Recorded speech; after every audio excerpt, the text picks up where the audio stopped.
সোনালি সেদিন কবে খুলবে দুয়ার, ব্যথিত মানুষের চোখের পানি নীরবে নিভৃতে ঝরবে না আর।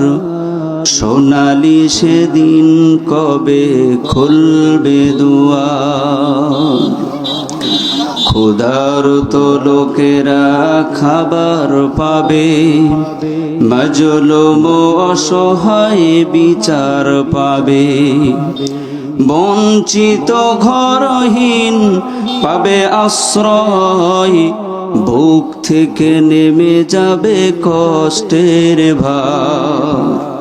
ব্যথিত মানুষের চোখের পানি নীরবে নিভৃতে ঝরবে না আর। সোনালি সেদিন কবে খুলবে দুয়ার, পবিত্র আলোতে ভরবে উঠোন, হিংসা ক্রোধ হবে বন্ধ, মানুষ মানুষ হবে মধুর সুজন, ছুটবে মৃগ নাভিগন্ধ।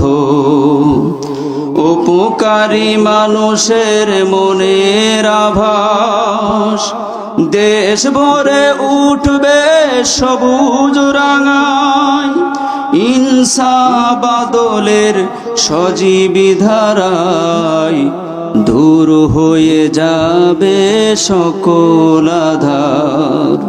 ব্যথিত মানুষের চোখের পানি নীরবে নিবিড়িতে ঝরবে না আর। আল্লাহ পাক রব্বুল আলামিন কত সুন্দর করে যারা কোরআনের বিচার ফয়সালাকে মানতে চায় না তাদের ব্যাপারে বললেন ওরা হলো কাফের। এখন বলেন মুসলমান হিসাবে আপনি জন্মগ্রহণ করার পরে কত সুন্দর 5 ওয়াক্ত নামাজ আপনি মসজিদে আদায় করেন, জুমার নামাজে প্রথম কাতারে আপনার যায় নামাজটা নাসা থাকে, সুবহানাল্লাহ আপনার থেকে জোরে কেউ বলতে পারে না, আলহামদুলিল্লাহ আপনার